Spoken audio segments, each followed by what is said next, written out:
sometimes he's a little too glib, but he really knows how to tell a story. I can introduce the film this way, in that he also wrote and directed the Chicago 7, which we saw 6 months ago or so, or longer. And as you know, Chicago 7 starts out with an 8-minute long montage telling the backstory. That is the history of America in the Vietnam War, and then the history of the draft and the injustice of the draft affecting Black people more than white boys. And it introduces us to our Vietnam War protest characters, all 8 of them. And then it also introduces us to Mayor Daley. And I think it saves the judge for the body of the film, which was the Frank Langella role, Judge Hoffman. This film opens with a similar montage, bringing us up to speed on who are Lucy and Desi, and what was the Red Scare, and how did her name come up. So we are prepared. You know, Aaron Sorkin is thinking, what do people need to know in order to see this movie without a lot of exposition? This time, instead of 8 minutes, he did it in 5 minutes. And it's very documentary style. He hired actors. And the one who plays the senior woman writer on the show, Pugh, is played by Linda Lavin. Remember her? I think she was on the Mary Tyler Moore show as the other lady who lived in the building or something. I forget her name. No. I kept watching it and saying, that was Valerie Harper. Valerie Harper. Well, what was Linda Lavin? And she was a sidekick. To Mary Alice. Alice doesn't live here anymore. Okay. I kept looking at her and saying, she looks really familiar. And then I read the credits and figured it out. She's on B positive now. Okay. But my point is that Sorkin knows what we need to know as an audience to prepare us to receive the goods he's going to put before us. So he's doing a lot of homework to sweep the confusion aside. So we know what happened. Now we're going to see how it went down. And I think he does a great job of taking us through it. The thing that I liked most about it were the 2 stars, because I always knew how smart and creative Lucille Ball was with her personality, her persona. You know, Desi was a bit of a cipher for me. I heard he was like the guy, the brains behind the show, but he certainly came up in my estimation. And again, this is fiction, but it's based on knowledge. And I think it did a great job. And in many ways, Lucy may have played the dumb redhead, but the movie itself shows what a savvy, sensitive, smart, and knowing person she was, and really did a great job of promoting the role of a woman in the Hollywood hierarchy as a PowerPoint. That is a point of power in the hierarchy. She knew that their show was the #1, and she conducted herself behind the scenes in that way. She gave him full credit, but maybe too much credit at times. And there's a scene in there we can talk about. But so I don't think that this is misogynistic or diminished women's roles at all. If anything, it diminished the times and their sense of what a woman's place was. But she, like Gertrude Berg of Yoo-Hoo Molly Goldberg, and we saw the documentary on that like 3 years ago. It was one of the first documentaries I showed on the university campus. Wonderful documentary. You realize that how these women were pioneers in television. Gertrude Berg and Lucille Ball. They acted, they wrote, they performed, they produced. Gertrude Berg also directed her show. And that show also, the Molly Goldberg, Yoo-Hoo Molly Goldberg, was torn up by the Red Scare as well, a decade earlier.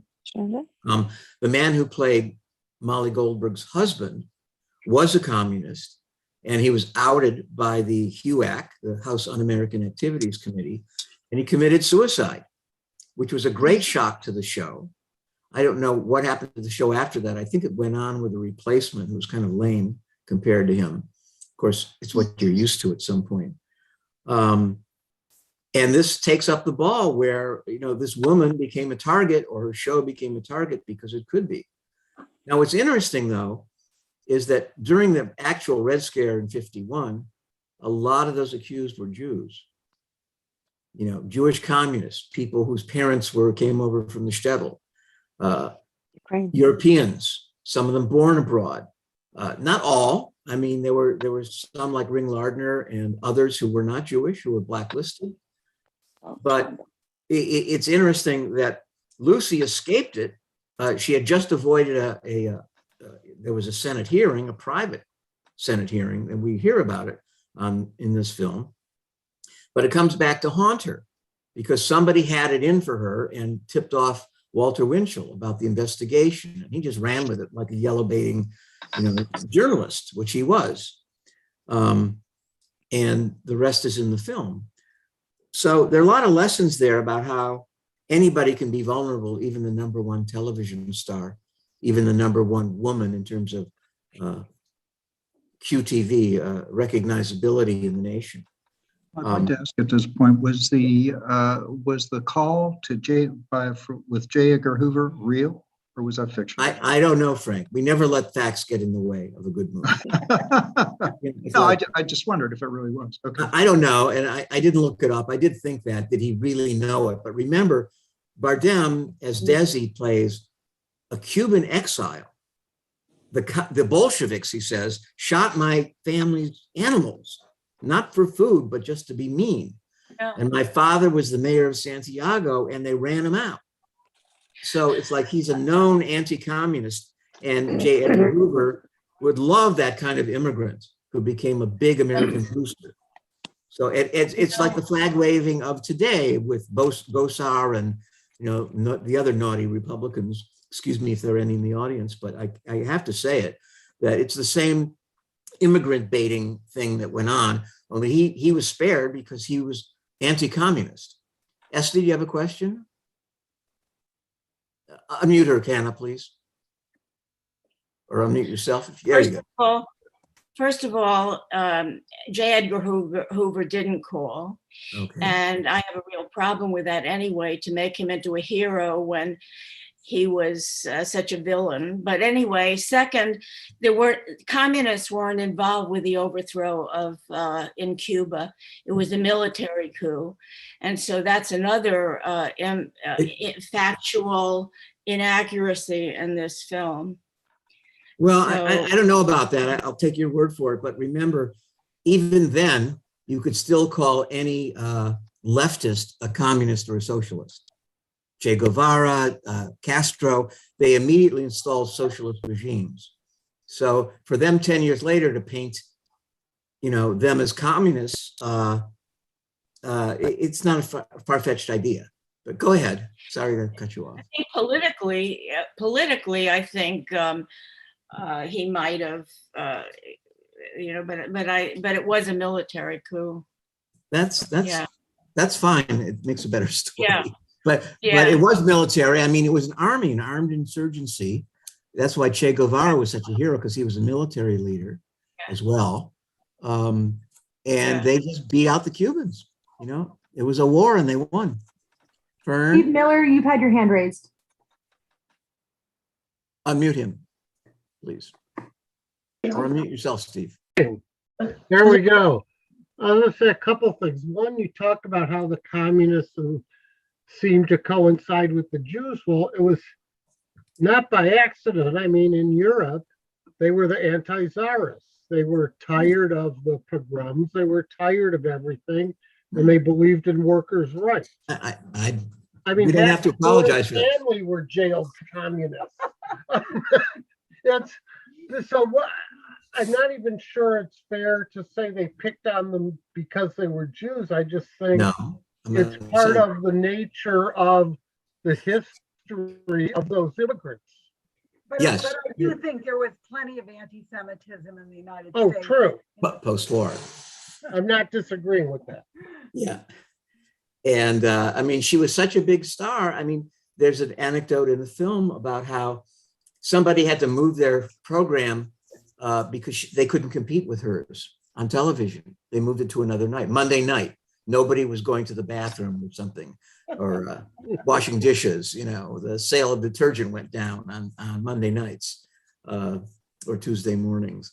So I think you had your hand up too. Yeah, I think that you mentioned whether she was supportive of women and a feminist, and I think that there's two issues. I think that there was some issue with the role that she played as Lucy, Ricardo. She did play, kind of a buffoony character. And they talked about that in the movie, that the character she created was a very traditional, Right. dumb woman. And she said when she was speaking to Vivian, that she wasn't going to apologize for that. It made for good art. Right. So, so I think in that regard, she was really not a feminist. However, I think that what was particularly interesting, if you look at the way she behaved with her power, she was very direct. When she wanted something, she said it. When she didn't like something, she said it. She didn't do what a lot of women were taught to do, which is to hedge their opinions by saying, I think, I believe, maybe. She just, whatever she wanted, whatever she thought, she felt she had enough power, and she was comfortable enough in herself just to say it. And I thought that was an extraordinary portrayal of a woman in power in a traditional male field who doesn't apologize for it. She paid a dear price in many regards in her personal life, I think. Well, yeah, she married a traditional Hispanic macho guy who felt he had privileges to fool around. We'll talk about that later. That comes up much later in the film. And it's a very interesting point. Yeah, I mean, she said, look, a woman has just as much right to say, I don't care what the zeitgeist is. I'm doing this because I insist I'm doing good work. Just as a man would say, no, let me conduct the symphony my way, or paint my pictures this way. And she spoke up, and she was in a position of power to execute it. She did play her cards very well, sometimes overplaying them. Anybody want to chime in at this point? How about Howard? Oh, Frank, I think he's leaning over his mute button, so he must have something to say. Then Howard, then Judith. Do it, Frank. You're not there yet. There I am. Without going much, I don't know when you're going to talk about performances, but I thought that Nicole Kidman did an outstanding job. Sure, it was, and also the interweaving of the real of the snaps of the sequences from the real show, and then carrying it out in the portrayal. Her mannerisms were mimicked very well. Yeah. So some people don't agree with you, saying that she did a poor impersonation. Really? I think she did a good impersonation, and certainly well enough to carry the meaning of the role. So she did not dishonor Lucille Ball's legacy in any way. And if you recall, there are two senior producers on the film. They're her children. So they approved of this. If you call Lucy Jr. or Desi Jr. and Lucille Arnaz. Howard, Yeah. Howard, you're up. Hi. I didn't look it up, but I should have. Really, kind of lazy. But a few years ago, I saw a documentary about Lucille Ball's life that covered a much wider sweep of her life, and I thought. Howard, could you mute your other monitor? Mute your phone or whatever that is. Okay. Whoop. That's good. So I thought that it was quite interesting. Actually, I thought it was much more interesting to watch than this thing. Told me a lot more about Lucille Ball. It covered a lot about her life after her success. After she was divorced, and talked about her insecurity and how she was behaving when she was much older, trying to make a comeback, basically, in all of her attempts. So I don't know if anybody else saw that documentary, but I thought that it was pretty good.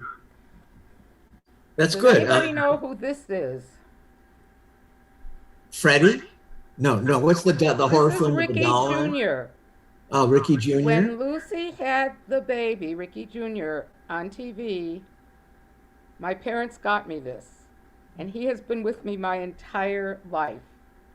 So I just thought that you would get a kick out of it. And why do you think they got it for you? Because they were a fan of the show, or you were? Oh, we all were. Oh, Uh-huh. yeah, we all were. And you know, this was in the days before Barbies. So this was really special, and I literally have had him with me my entire life. He's probably worth a fortune right now, but I'm not getting rid of him. He's not in the original box, though. No, so that's don't true, look and too much. he's been well loved. But he is wearing his original clothes though, not the booties, but the rest. Okay, very cute.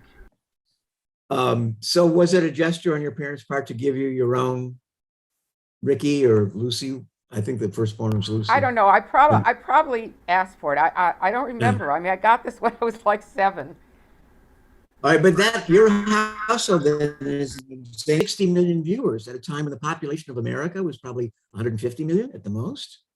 That's huge, really enormous. That's bigger than the Super Bowl today.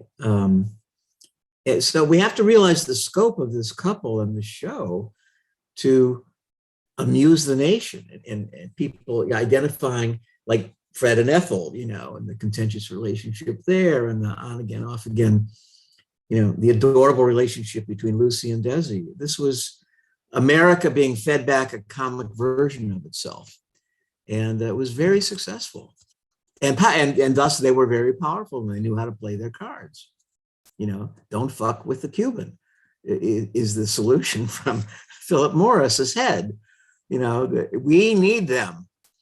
And, you know, it's kind of like comforting when that news comes in. Like it's comforting when J. Edgar Hoover, made up though he may be, pipes in.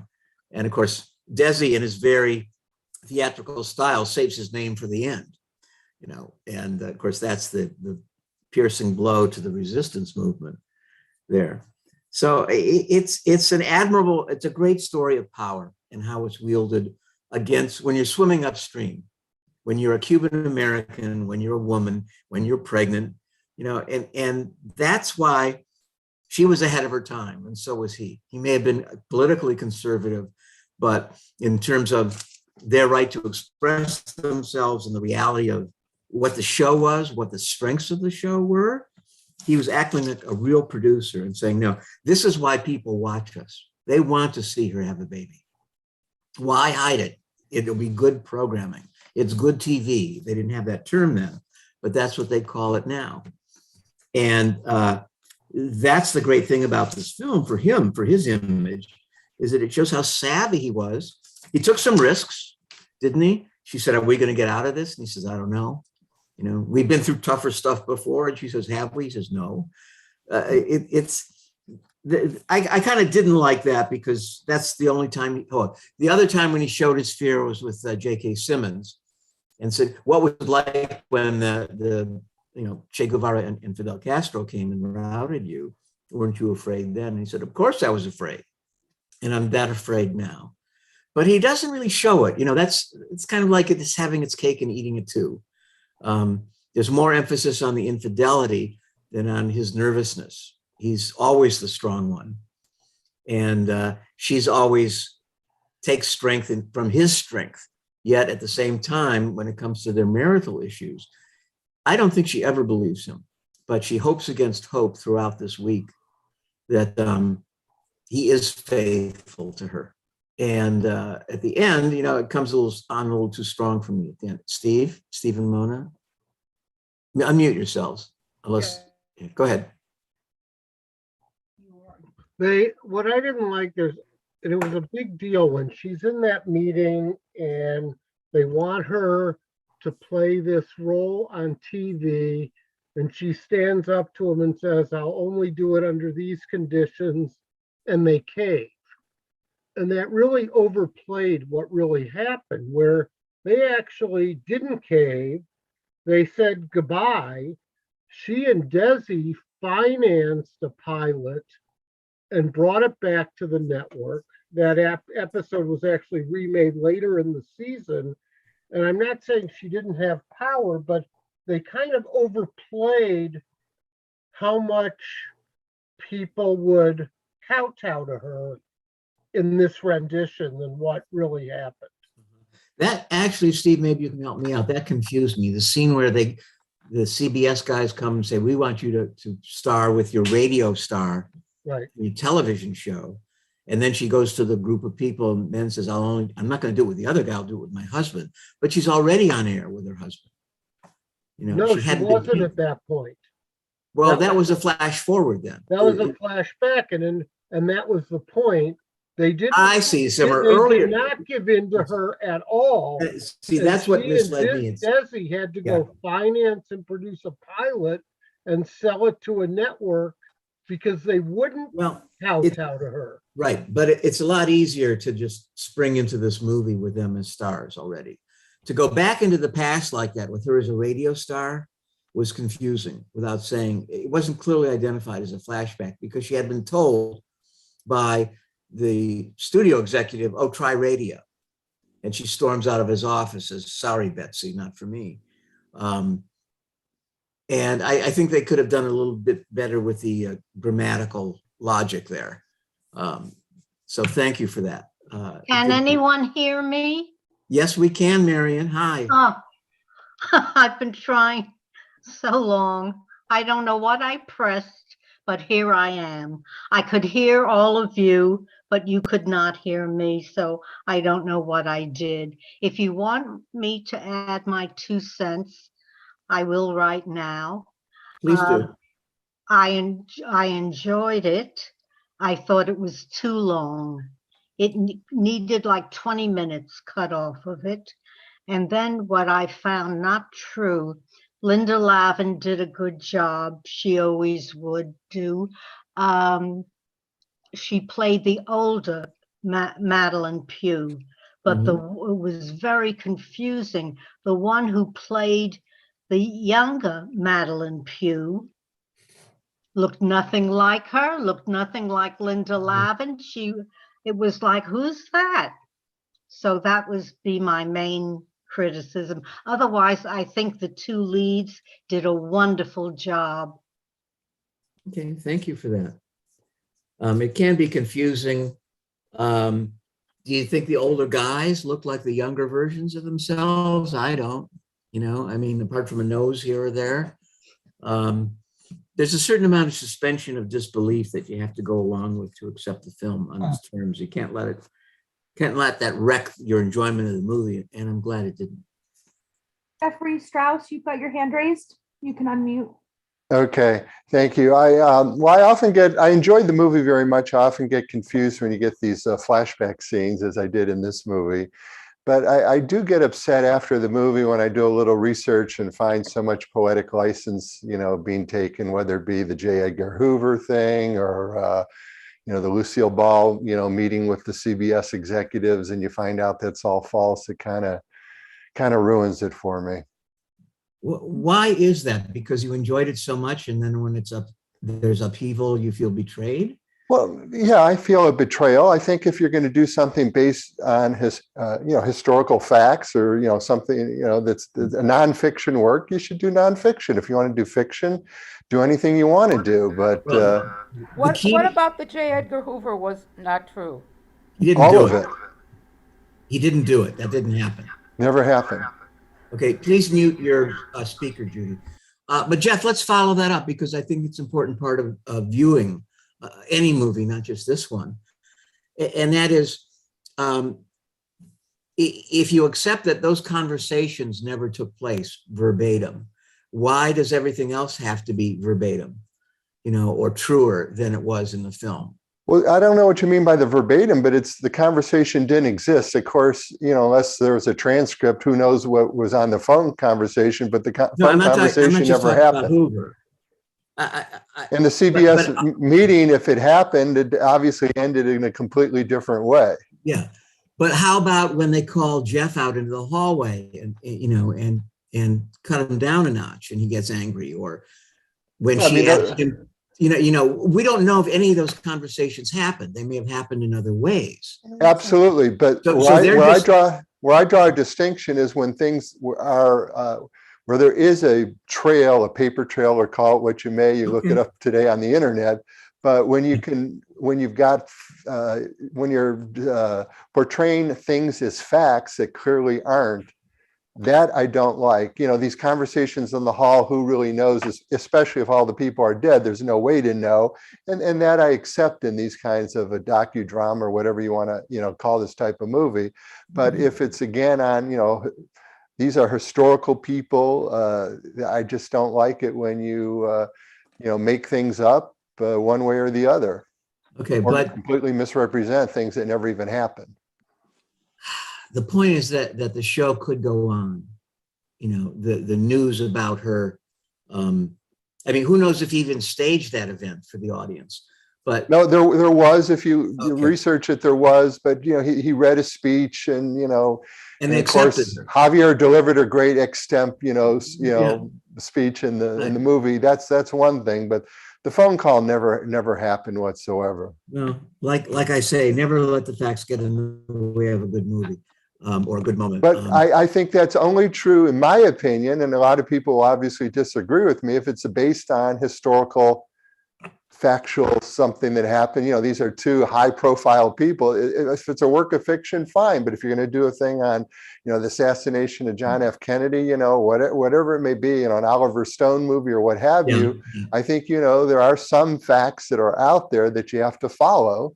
And then there's other things you can take poetic license. I accept That's my that. opinion only. No, I accept that, and it's welcome. I think Fern has something to say. Yeah, And I Frank, don't think that it wasn't a documentary, it wasn't a docudrama. It was a work of fiction that wanted to make certain points about life at an industry at a certain time in America. And I think you have to watch it with that understanding. It wasn't, you know, Howard pointed out that if you want to see a documentary, there's one that covers a longer period of her life. You could watch that. It's like you have a novel and they throw in Russia, and they throw in something about the Tsar. Well, the Tsar was a real life person, but it's not a character. It's in this book, it's a character, and you have to go with it and just assume that these historical figures just make it a good story. It's not you have to know when you watch a movie like this that they're not there to show you Lucy's life. He's there to talk about power and to talk about the impact of the Red Scare and to talk about the many themes this book has, not to tell you the truth about Lucy and Desi. Let me put it another way. Maybe this will be more acceptable to people. Did the J. Edgar Hoover piece, did it skew the conversation, the impact of the times upon this family or these lovers? Did it take away from the overall telling of the story? It didn't undermine the basic thing that there was great chemistry between them, or they worked together, or they worked against the power structure. All that was intact. So I'm saying, how egregious was the sin of inventing one thing in a fiction movie that's mostly made up anyway? I throw that out to be devil's advocate, Jeff, not to come after you, but that's fine, except there was more than this one isolated thing. As already mentioned by someone else, was the whole incident with the, you know, trying to get the radio show put on TV, basically onto CBS. So that's a big thing too. And I'm sure if you look, there's more than just those two items. That's all. All right. You know what, in terms of, let me say one more thing. And again, this is just to have fun with the subject, because I think it's a valuable subject. If you look at Steven Spielberg's film, Lincoln, it's boring as hell. And it's factually correct 105%. So what do you want? Do you want an entertainment? You want to be enthused or enthralled or feel something new? Or do you want absolute historical accuracy? Do you want Lincoln all the time? It bombed, despite Jeremy Irons thinking that he was imitating Lincoln's voice. And there are countless other historical reenactments that may get the facts right, but they don't get the essence. And I think that's what movies are best at, is capturing the overall, moving us as the audience to a new realization. Was it a new realization about Desi or Lucy? Maybe, but that was accurate. I mean, we see in the evidence, you know, from the truth they did hew to, that they were a power couple for a time, and that she did divorce him the next day. I mean, we can get onto that. I'm not trying to get off this topic, but I'm just saying, let's keep our eyes on the big picture rather than the details that may not ring true. And there may be, you know, for me, it didn't undermine the whole picture. I'm sorry it did for others, and I can see why it might. Can we? I would only, the only thing I would say to that is I don't think the two things have to be mutually exclusive to have a, you know, good drama and try to stick to trying to withhold or stick to some facts. That's all. This is my opinion, though. No, it's fine. It's totally fine. These are All right. alternative facts. All right, you and Kellyanne Conway, right? I noticed the resemblance.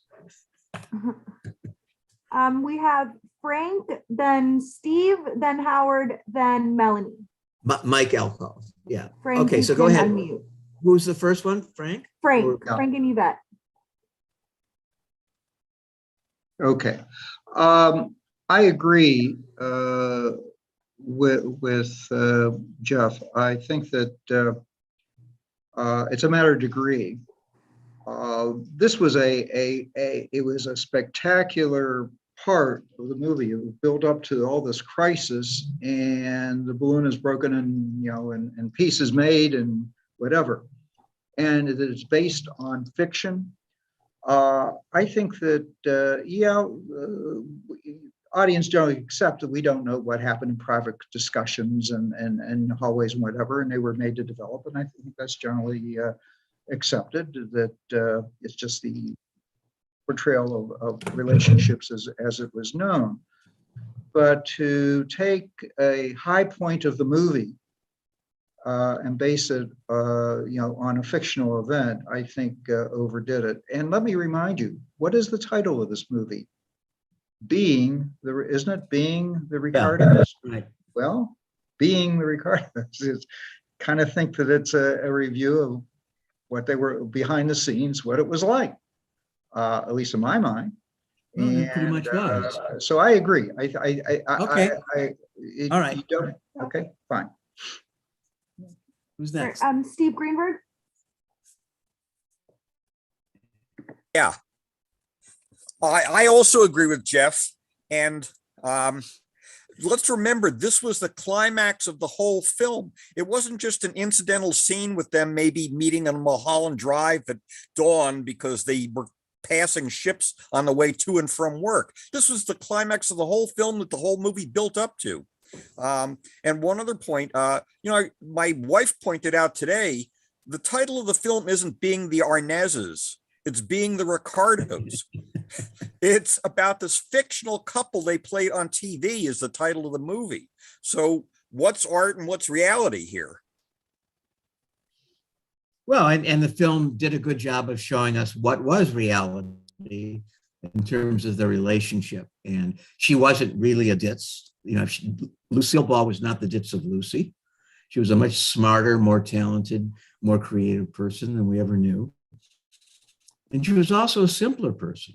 This business wasn't entirely brought out as well for me, this notion. I just want a regular home life.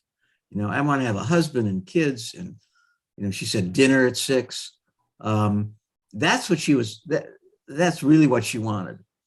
And she sort of took a bet on him, this Latin lover,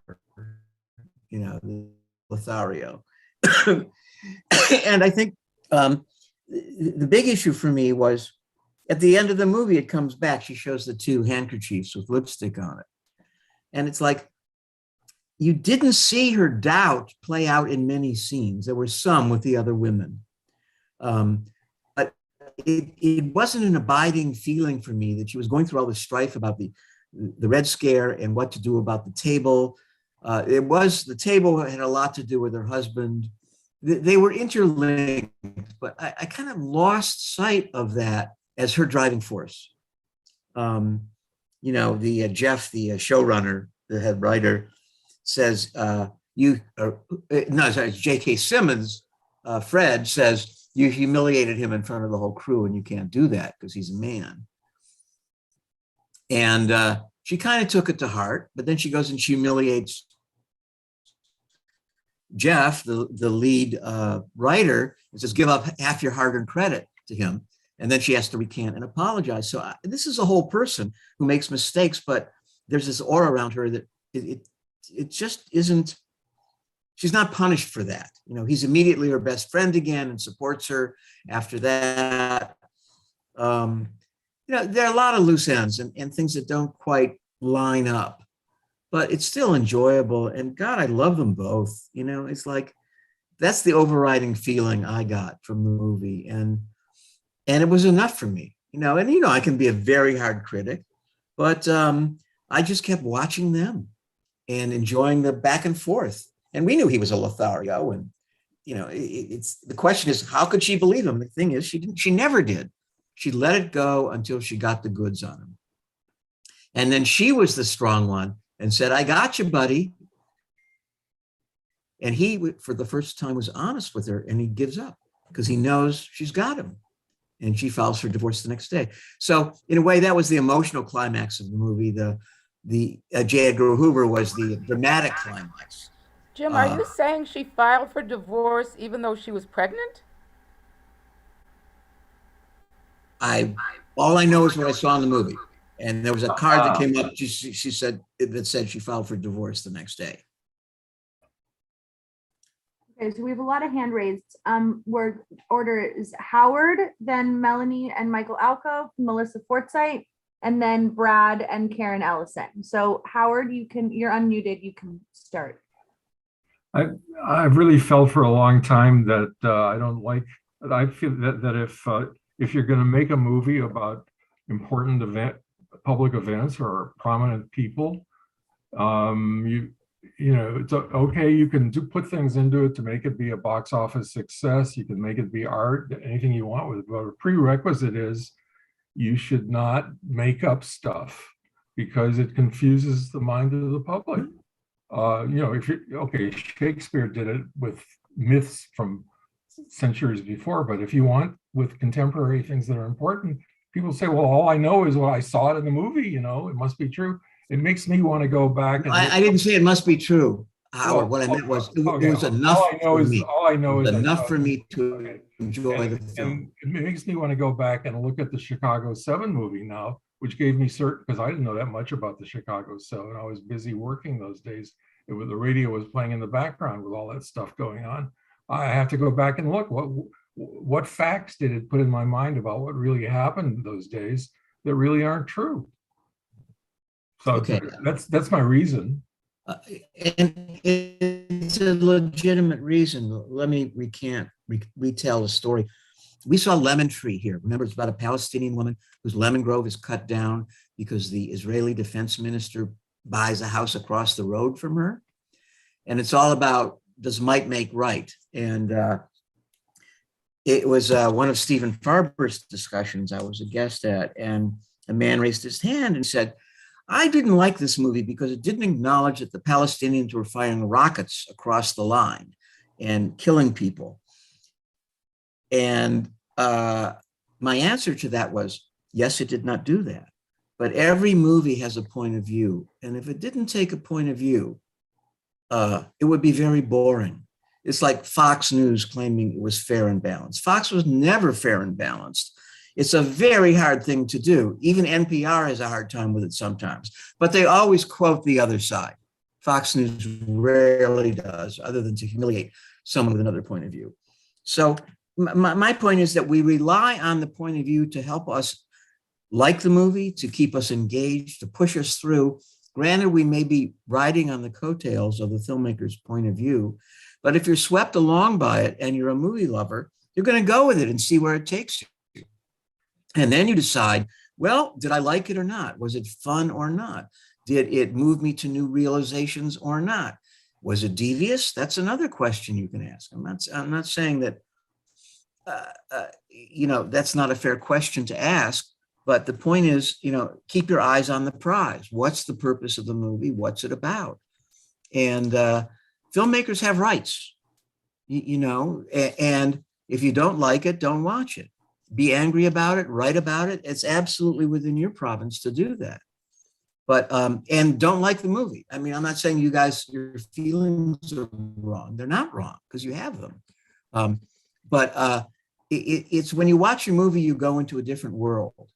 You know, it's the filmmaker's world, and they are creating the reality that they choose for you to see. It's manipulated. You are manipulated from square one in every movie, even an Oliver Stone movie, or even a movie about Roger Ailes. And there was a movie made about him from a very positive point of view, which I saw. And, you know, I watched that with great interest because you have to see if people like that, the apologists for Fox News, have anything to enlighten you, to say. And there was a little bit, but basically Roger Ailes was an evil man, just like Vice showed Dick Cheney as being an evil man. And there may have been nice aspects to him, but in our social life together, there was room for this kind of creative freedom to attack both men. And we can't insist, you know, again, I'm back to my thesis. You're invited into the filmmaker's room to watch the world through their lens. You don't have to like it. You don't have to follow it. But if you don't, you may be missing out on something that you might have enjoyed or grown from. And you know, that's why we have these discussions, the welcome points of different points of view. We learn from each other's points of view and our tolerances. We get to know them pretty well. So nothing that's been said here. Jeff, you're a little new to me, but I think we've had you before. And Howard, we certainly know about the importance of facts for you. And that's totally fine. I mean, I'm that way with anti-vaxxers and anti-maskers. So it's like, you know, you have to keep an open mind about everything and try and see the value in somebody else's point of view. Even if you don't, the point is, what does it accomplish and what did it teach you? So that's a very hard thing to do. And I think in Torah study or elsewhere, we've talked about, it's very difficult to keep two competing ideas or conflicted ideas in your head at the same time. It takes a great amount of imagination and how could both these people be right? Well, maybe it's not binary like that. Maybe there's something else. But that causes so much stress that people choose to say the pandemic's a hoax, or the vaccines are poisonous, or they'll make you infertile. You know, they're seeking comfort in the wrong places. That's where you have to draw the line and say, no, that's not true. That's not an opinion. You're misled. You know, so it's negotiating the gray area within our society and within our own movie discussing community here is a really part of, you know, what we're doing. So end of my lecture. You're all welcome to chime in on that. I wish you would. We've got Michael and Melanie Alcove, then Melissa, then Brad and Carrison, and then Donna Jones. All right, so Michael, you can mute.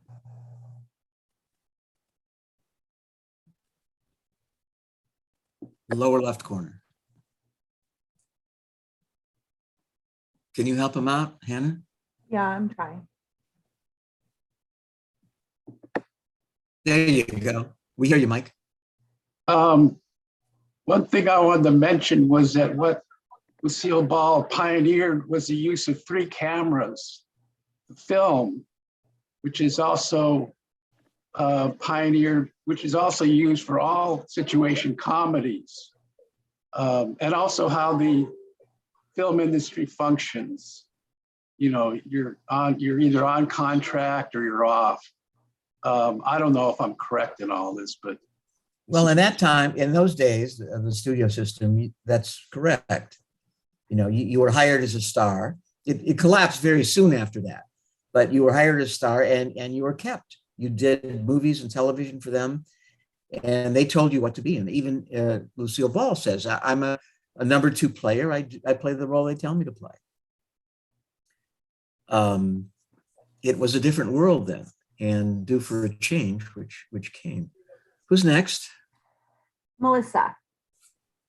Yeah, to the point of there being information in the movie that wasn't all the way factual. It's not a documentary, and it was never meant to be factual, to my knowledge. I mean, it never pretended that it was going to be factual. It's a Hollywood film. So to me, if we said that all Hollywood films about people who have actually existed had to be real, that would take off the table so many amazing movies. I mean, Amadeus wouldn't exist. There are so many films that had a point of view, and they shared the point of view.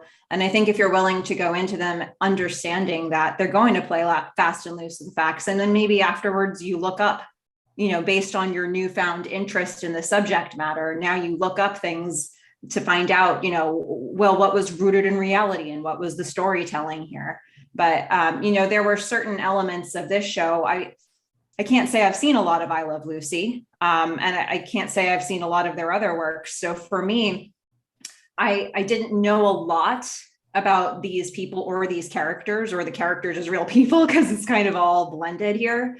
But there were certain things that I came away with, even though you could never really know if a conversation between the two of them, is that exactly how it played out? Or there's so many things that you can call into question here, but there are certain things that I came away with that felt real to me. Like, Lucille Ball was a businesswoman. She had a lot, and they both had a lot of pressure on their shoulders. There was a massive amount of people that they needed to keep happy. And that seems like they felt that responsibility. They had a troubled dynamic in their marriage. And I think all of those things came across. And there are a lot of other things that they took license with. But I think, if you're really looking for what being the Ricardos was like, I got a sense of what the crushing feeling was of that by watching this film, even though we were watching a very heightened week.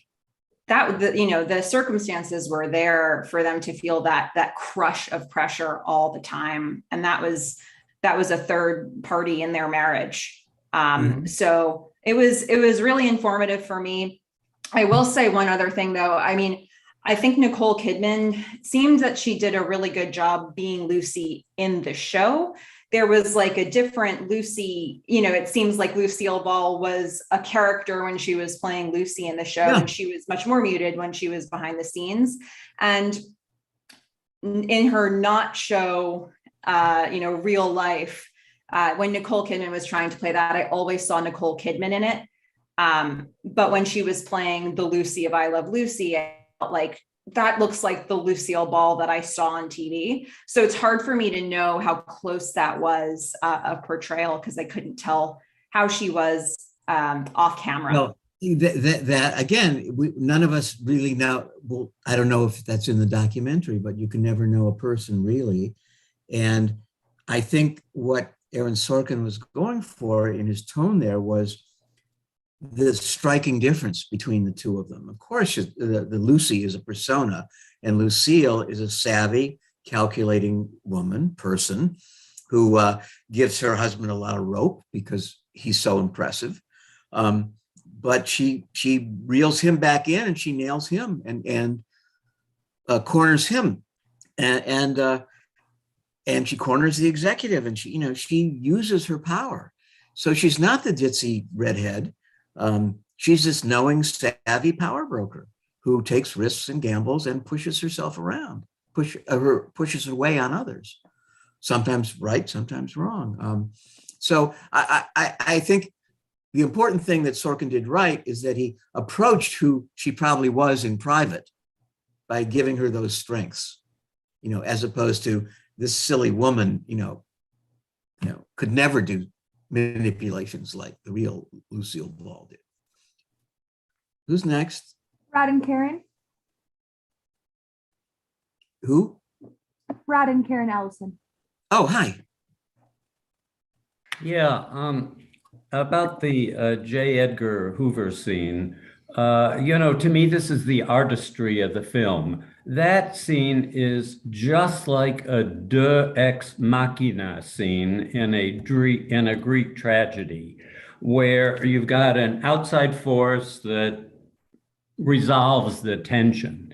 And in many respects, this movie had all the themes of a tragedy in the sense of its emphasis on power. It is a study in power. It's the power of the press, the power of this House Un-American activities, the power of the studio, the power of the sponsors, the competing power of the artists, the power struggle within this couple, the power struggle between the artists and the writers, the artists among themselves, between Lucy and Vivian.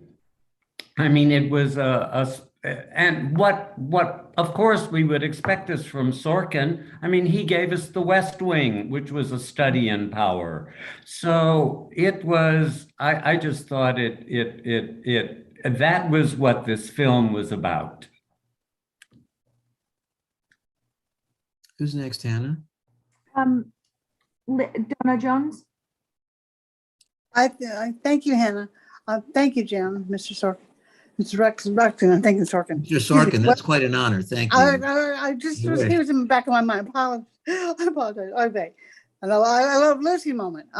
I think what Melissa had to say and what Brad had to say just now is very pertinent to the way the film business, not that I know anything about it, rookie, I'm not a filmmaker, want to be an actress, and I am a singer and a piano player, and a mom and a bubby. Point I want to make is the film business itself, what I see, they have all these players. And then, you know, when Lucille was married to Mr. Morton, I saw an interview where she said Ricky was stupid. And on live TV in an interview, she called her former husband stupid. So, you know, you never know all the true facts about everything, however, but the way this was portrayed by Nicole Kidman was excellent, except for she didn't give me the impression of the way Lucy really was goofy, but she did portray a good image of Lucille. And I really enjoyed the film, and I thank you, and that's all I have to say. So thank you so much. Thank you. Thank you. And Esty is the last person we have with her hand raised. Esty? Hi. I'm glad that you chose the movie, but I have to say that everyone's going to hate me, but I found it unbearable and insufferable. I agree with Jeff about some of the factual issues, but I'll mention that later. But for example, I think it's Aaron Sorkin's movie, not a movie about Lucille Ball or Desi Arnaz. He signed up for the movie because he saw conflicts he was interested in and that he could create, really. But he didn't really go into the movie because he liked I Love Lucy and their creators' comedic skills. He acknowledged that much. And I find it rather sad that these people of such importance, I think that they deserved a better treatment. But in any event, in terms of what I found troubling, first of all, choosing to photograph the movie in near total darkness was for me maddening, and I don't understand why he did it. To open the movie with interviews with old people we don't know or care about was puzzling and dull. That was The backstory. scenes- I explained that he was Yeah, telling. I understand. Well, that's another problem. The fact of the matter is that this entire the description, the movie gives us facts. Every person who speaks comes up with another fact about the lives of the talents of Lucy, the struggles that they went through and so forth. But he doesn't dramatize any of this. I didn't care about anybody in this movie, even though, for example, she talks about, you know, the infidelity issue. That's one of the three major themes that they went into, but we don't really get to know we don't get to know even the relationship between Lucy and Desi. So when I saw a documentary about them, I found it heartbreaking, actually. But in this movie, she's just jealous. And I don't know, I found that. Go ahead. No, finish. also, let's see, I had some, there were many detailed things that, as I say, I don't understand why they made the movie in total darkness. The scenes in the script reading room, I found excruciatingly dull and mean-spirited, and not like the kinds of, with everyone screaming and saying nasty things to each other, aren't the kinds of things that in a serious business meeting you would ever Well, have. you weren't there, so it's unfair to say that. No, You're but right. I've been It's to show business business. meeting. Yeah, but it's show business. It's writers' rooms. There's Yeah, such degradation that goes on there. Yeah, you'd be embarrassed to hear. It might well be true, but the truth of the matter is that so many people loved I Love Lucy, and I grew up seeing so many of them and loving her, and people would obviously confuse the real people with the fictional people. But the point is that there was so much love that people felt because they offered such joy to people, and to have a movie that spends 2 hours with negative information and bad behavior between people, and the music was terrible. The flashbacks are confusing. I had problem with the casting, but people have talked about that. And then the decision to conflate in 1 week the 3 unrelated subjects that took place over the course of years. Now, I don't have a problem with the fact that they did that, but the 3 subjects that were covered, the Red Scare, first of all, it's not a real scare. We know that nothing happened to her. The only thing that was interesting was that she was. It could have. No, I know it could have, but we know that it didn't because she was okay. So in terms of tension, I see. And then, but they didn't have our hindsight. You see, the point is he sketches out the stakes for the people as they lived them before they knew the concept, the result. Well, all I'm saying is that me as a viewer, to have conflated these 3 issues, the infidelity issue, it's alluded to from the beginning, but it had no psychological impact for me because they never dramatizes or personalizes their relationship really. I agree. I agree with you. It's a shortcoming of the film, yet it's still there. And the pregnancy issue too, the third of the 3. It seems to me that these 3 unrelated subjects, all it did is triple the shallowness of it all, because the pregnancy subject is in a way, it has historical significance, but what really made it funny were the way they carried out those scenes. And there's nothing funny about that comes through in this movie. And so I don't know, I had, as I say, the fact that the screenplay is informational and not dramatic bothered me. I didn't care about hearing that she had a kinetic skill. When you don't, even the details that she cared about, that she fussed over, which I'm sure she did, but even in following the flower incident and the different things that mattered to her, the fact that she said that the beef had to be pre-cut up and so forth. We spend all this time seeing about how she thought things through, but why did that make it funny? What was the significance of all that? So anyway, we saw a movie about Gloria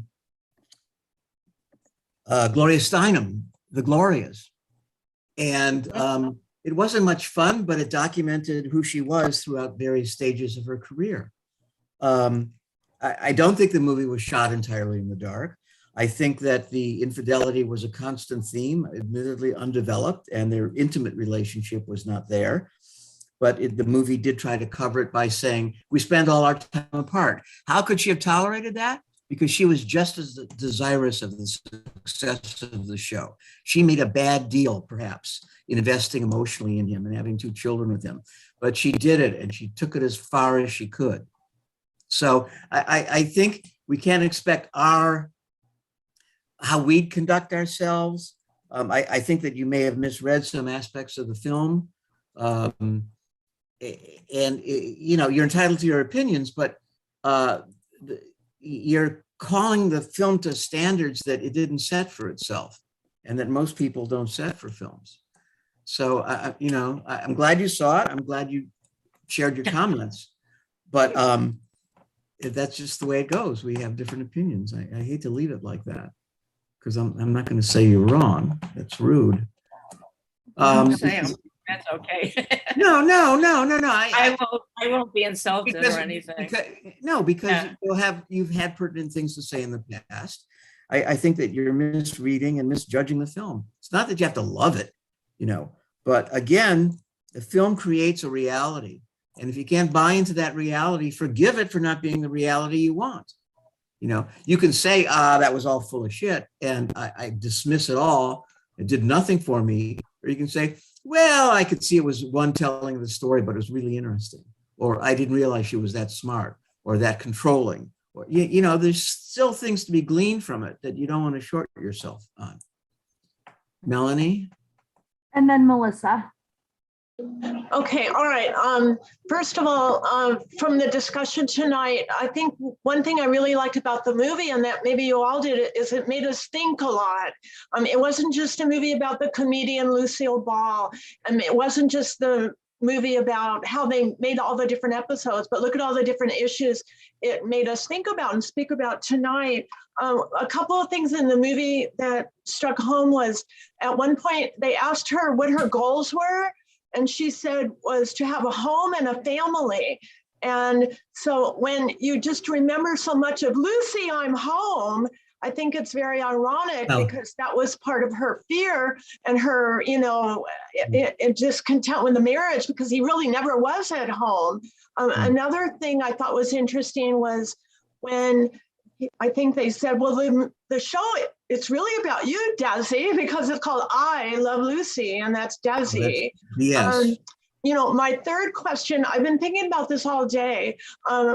I think Wilshire Boulevard Temple has a lot of members that have been in the movie business for decades and decades. So I just wondered if there are any members that actually were involved with the show. There might have been.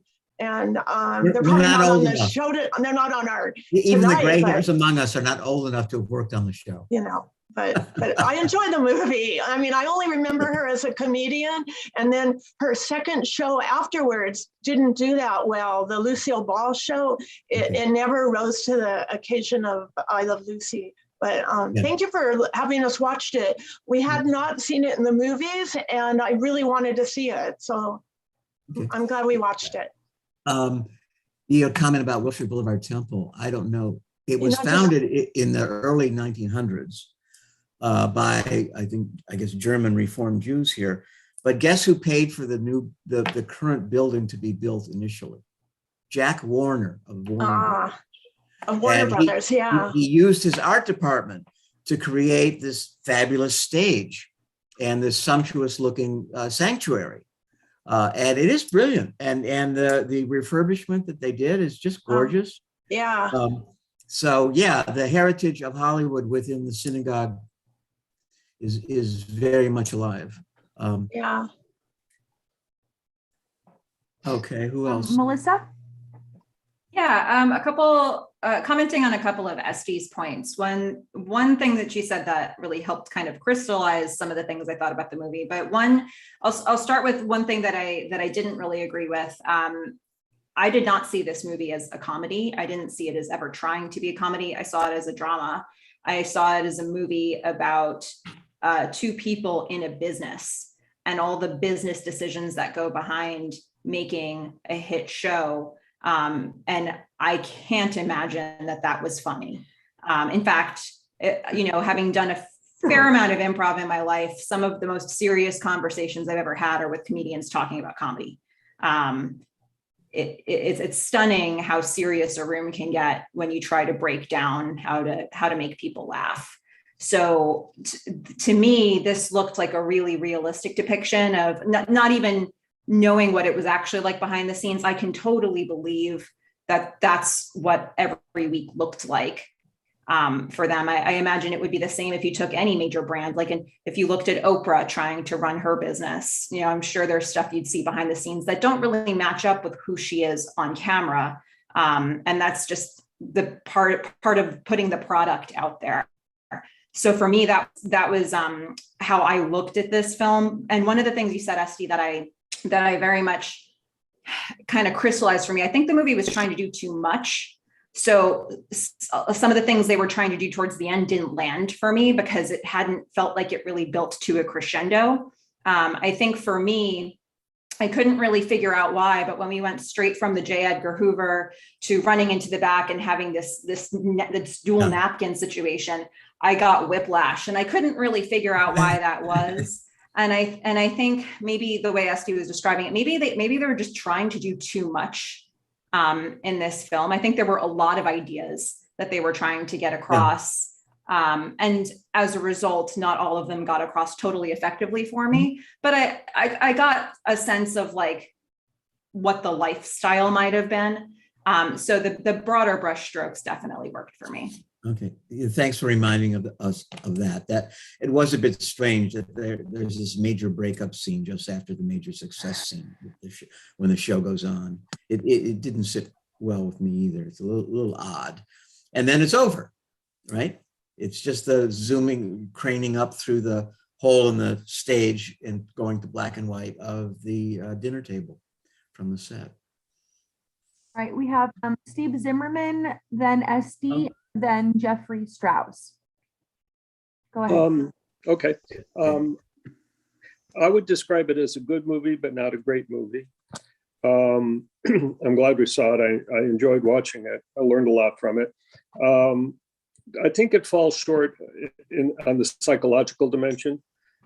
I think, like Melissa says, maybe they're trying to do too much. You don't really, I mean, there was a lot more pain involved in their life and in that marriage and in that job situation than came across. I mean, they touched on a lot of things, but they couldn't really get into it very much. Her pain about her husband, Desi, that doesn't really come across, right? The real tension that I think they had with getting possibly kicked off the air by HUAC and Walter Winchell, that it was touched on, but they kind of scraped the surface of it. There were things like that, the intensity of the tobacco industry and the decision making they're doing.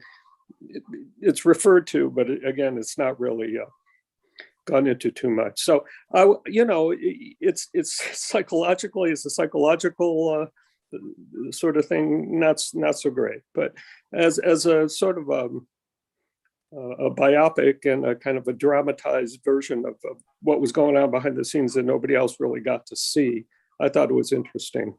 Yeah. Okay, thank you. Esty? I just wanted to say I like many of your comments, Melissa, but I don't really, my point wasn't that it wasn't a comedic movie.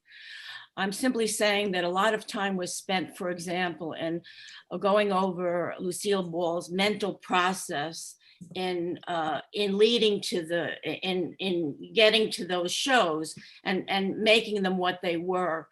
And the great detail spent in thinking, about how she made different decisions. I didn't see how it led to the comedy that she's so famous for. And so to me, the whole movie was filled with a lot of unpleasant people, a lot of darkness. And you're talking about people who were famous for having brought such joy to millions of people. And somehow the way they did that didn't come through to me in this movie.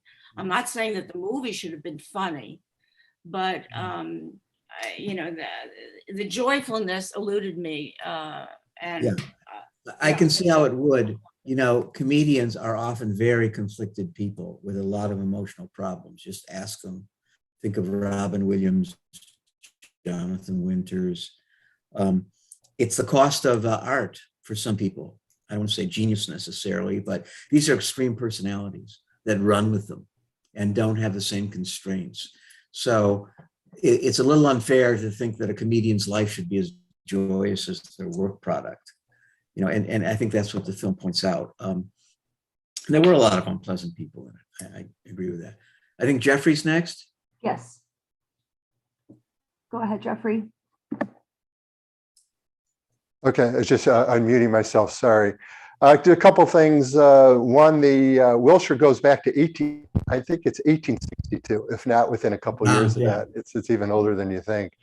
And I want to just point out that the Cuban band leader, Desi, he was an enormously successful businessman. Desilu Studios was a powerhouse beyond belief for those who weren't around back then, including myself.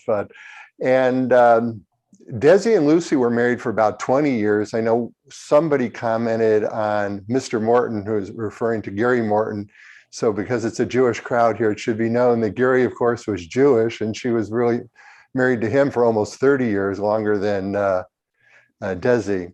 And then lastly, unfortunately, my wife's not on this call because she didn't get to see the movie. She's a reformed sitcom writer. She teaches with you at USC, by the way, Jim. But the writer, she wrote on 10 sitcoms, but writers' rooms can be unbelievable and quite mean and quite filthy. But you know, the shows today have much larger writers' rooms than they had back in I Love Lucy. And I think that was actually an accurate depiction how small it was. But I wouldn't put anything, I would believe everything that went on as far as that goes is depicted in that writer's room. Because I know my wife, who worked on Friends, I mean, there was a lawsuit with what went on in the writer's room on that show. So it can get very, very, very ugly. Yeah, I think what the writer's room showed for me was this was like a family business, even though they weren't related, but it was a husband and wife team, and there were relationships with the writers, and they played out, they were tough on each other, which, you know, writer's rooms tend to be because they're trying to get somewhere, and tempers flare sometimes, and the resentments, and it didn't dissect all that, but I think the feeling in the room felt true to me as well. Thank you for that. Anybody else, or should we move on to our next program? Donna Jones has her hand raised. Thank you, Hannah. I just want to say that I grew up watching I Love Lucy, and my dear late mother-in-law used to say, that's my daughter-in-law, she wants to be in show business. But you know, then you grow up and you meet Carl Reiner and everybody at the film festival, and you realize the movie business the way it really is. But she just inspired me and made my childhood so much happier. So I want to say. Okay. I want to talk about our next film, which will be, I believe, in 2 weeks. Just got approval for it. I think it's going to be the 12th and the 26th of February. And it's going to be chapter and verse. It's on Amazon. I think it's for your subscription. It's no cost to you. And it's an entirely Black film. I mean, there's some white people in it, but it was co-written by Jamal Joseph, a Black directing professor at Columbia Film School, the film division, film department, and Daniel Beatty, who, if you look him up, he's an actor of record. They wrote the script together, and they did it with an all-Black crew and a mostly Black cast, and it was shot on the streets of Harlem. And it's about an ex-gangbanger who's released from jail on parole and is determined to set his life right. And he happens into an elderly Black woman who's taking care of her grandson, who lives with her. And they sort of adopt him as an extended member of their family, and he begins to integrate into their lives. And he sees that the grandson is vulnerable to gang members because he knows that life very well, how you get recruited. And he does his best to keep the boy out of a gang. And he gets a job, and the boss compromises him. And it's a small movie, but there are those who will love it because it's so genuine and so true, and the performances are great. I forget who the actor is who plays the grandmother. She's very funny, very winning. And it's one of these humanistic slice of life movies that you feel like, oh, you've been welcomed into their life. And ultimately, it's a story about doing the right thing, as Daniel Beatty does something to save the boy at great cost to himself. And so it's a lot about redemption as well.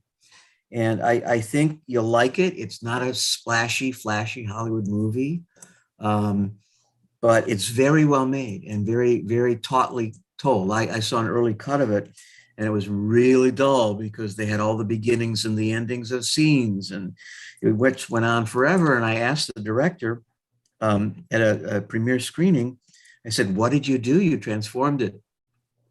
It's a good filmmaking lesson. He said, "Well, we got into each scene as late as we could, and we got out of each scene as early as we could." And it made a huge difference. It really made it play so much better. It was produced by Jonathan Sanger, who produced Marshall. Remember, we loved Marshall. I actually showed Marshall, by the way, to the teen group at Wilshire Boulevard Temple. And we had 8 students who came to the university campus during COVID, and we're not doing that anymore, but they had a great time screening. And then that was a Friday night. And then the following Wednesday, we had a Zoom, post discussion of the film with more people, some of whom had or had not seen it. And the head of the religious school told me, she said, "I had no idea that movie was that good." And that's what Jonathan does. He adopts these lowball films. I mean, Jonathan Sanger, by the way, produced Elephant Man and some of the Mel Brooks movies. And he's quite skilled. He's still producing films. But he made sure that film was financed and completed by bringing in some Hollywood money to Chapter and Verse, and he got Chinese money to invest in Marshall for some reason. And he warned these Chinese people with money, "Are you sure you want to fund this movie? It's about a Black American. It's not going to play well in China, and a Jewish guy. Are you sure you want to do this?" And they said, "Yeah, we want to be in Hollywood." I don't think the film was a lucrative effort for them, but bless them all for having made it. So that's the kind of guy Jonathan is. He's just a real straight shooter. Oh, he also produced Vanilla Sky with Tom Cruise. So that gives you a sense of, where he's been and what he's doing, because this is what he likes to do now. And he's currently working on some films. I don't know what they are. But that's Chapter and Verse. And I hope you really enjoy it. If not, you can come and rant and rave all you want. And since February is Black History Month, I'm trying to bring in another Black film for us to see. I haven't found it yet, but I will try. And if not, we'll see something else that's good, I promise.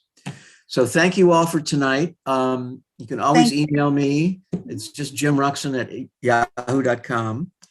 And send your suggestions. And this was a very spirited discussion, and I'm glad it was. I want to say one thing. It's off topic. I got that wonderful letter about university campus being renovated. And for all of you former members of just University Synagogue, congratulations. I think it's going to be amazing. It's going to be beautiful. Yeah. We ran it down enough so that you could build it back up. Beautiful like her smile. Melanie, I have a question about that. That was a good motivation. I don't know if you know the answer, but are they going to do much to the sanctuary? Yeah, the sanctuary is so pretty. It's gorgeous, and it's rather recently done. Whereas the social hall or why don't you let Fern answer, because she knows. Okay, Fern. Yeah, I'd like to hear. Go for it. Yes, they will. Yeah, please mute everyone, Hannah, except Fern. They're going to keep the mid-century modern theme, which is when it was built, and that they will make it. We had a lot of remodeling that we did in bits and pieces. And this will be a much more integrated look, maintaining the same look. But there will be changes, and there's a lot of stuff that just doesn't work and is not in good shape. And structurally, there are issues. The stained glass will remain, of course, that being the most extraordinary feature of the room. The bima will be moved a little bit forward and lowered so that the congregation can be closer to the clergy. It won't be, the on high looking down on people in quite the same way. there have to be changes because of various laws and regulations as to what needs to be done. And it'll be modernized. It'll be integrated into the rooms behind it, so that you have Seagull Lounge will be more integrated. There'll be different ways you'll enter in a different way. I think that probably the biggest change that you'll see will probably be that the arc will be changed, so that will be just more of a piece with what's being done. But there's changes all the way throughout. The only change that we did recently that we don't really have to redo is are the administrative offices, which were what we did most recently, and that will stay. The kitchen is going to be redone so that there's a really good, workable, modern kitchen, which, from Sisterhood's point of view, couldn't be a better thing to be done. Cindy, did I leave something out that you can think of? They're really going to redo and upgrade the whole building. They're going to put a ramp in for wheelchairs in the sanctuary. They're going to redo the carpet and the chairs, and of course the sound system. They're going to redo the classrooms for religious school and upgrade those. They're going to redo the preschool, make it more convenient, make the bathrooms and little kitchens next to the classrooms. They're going to upgrade Ruby Garden and use that hill as a play area. Even like they might put in a climbing wall or something there. So, and then from the parking, they're going to change the flow of traffic from the parking lot. There will be a ground level entrance with an elevator, and then the stairs will be smaller, but so you can take the stairs or an elevator to go up to the sanctuary. When you drive in, they're going to change the look of that back stairwell just so it's more welcoming and inviting. And we're going to have at Sisterhood at 10:30 on Wednesday, we're having Doug Lynn is going to speak about the renovations, and everyone is welcome to join us. Okay, I want to add something. Cindy in the chat also commented, said, think of this movie as midrash, interpretation. I thought that was great. Thank you. Very interesting. Nice comment. Cindy, For what it's worth, I have and I a know there question was- about you said the chairs. I hope they're still going to have separate chairs like they have now and not pews. I don't know if they that will. was a final decision, Fern, was it? No, but I suspect they will. It's safer, and there are a lot of safety issues and health issues that are being taken into account. It's a huge remodel. The building's going to be closed for a year in order to allow the construction to happen without causing complete chaos in the traffic. I think it's going to be spectacular. Certainly, Wilshire is known for some spectacular buildings, and it'll maintain the most spectacular part of our building and upgrade it. And I think we're going to like it a lot. The preschool and religious school will move to Irmis for the year, so it's going to be very crowded there, but they're working it out. My son, the architect, asked who the architect is. Do you know? What's the name? Yeah. I don't know the name. I think it's Gruen. Gruen. Well, they're engineers Gruen. more than architects. Huge They're construction. architects too. Yeah. If anyone needs reassurance, all you have to do for Wilshire Boulevard, in terms of whether they know how to preserve a beautiful sanctuary, is just go down to Glacier. They preserved that and did an unbelievable job. And Rabbi Leader loves our sanctuary, so he wants to maintain the feel. He's just going to upgrade it. Yeah, the feel at the Glacier, it's exactly the same. You would question where all the money went, but it went to infrastructure. But the look and the feel, the Warner murals all restored. Everything's restored beautifully, though, and you would hardly know they did any work. Of course, they did put in air conditioning, which is appreciated, but they maintained the integrity. Trust me. Good. Well, we'll look forward to that, and look forward a year from now or so. When Jim, we I just can want to meet say in before we person. go, because there was, I don't want to be left with what I think was, a lot of arguments on one side about the negative parts of the film. I loved it. I liked the presentation of a powerful woman succeeding. looking at the costs of that as well as the successes of that. It's a Sorkin film. It's very talky. If you like his talking, you're gonna like the film. I like that. And I understand why people didn't, but I, for one, thought it was great. I watched it twice. I liked it better the second time. Yeah, one thing about the university campus, it is promised that we will be able to have film screenings there when the remodeling is done and meet in person. Frankly, I love this Zoom format because we get the screening out of the way and we have more energy to talk about it. I think we get a lot more done in the discussions. You know, and maybe we meet in person. It's to be determined. You know, we could do more of them, but the Zooms are so convenient. I love them. And I'm so glad that we had 31 windows open tonight, which is really strong showing. I'm very grateful for that. And we'll see what the future holds, but we're going to keep on going regardless. So thank you all for tonight. And Good night, everyone. Chapter and verse in 2 weeks. I think you're really going to like it. You have It's a date on that? surprising. Date on the February I 1? think it's the 12th. You'll get an email from me this week. Okay, thanks, Jim. Very much. And the 12th and the 12th. And we'll move on from there. Okay. Good night, everybody. Bye. Thanks. Bye. Thanks. Right. Thank you. Be safe. Take care. Be well. Bye, Cindy.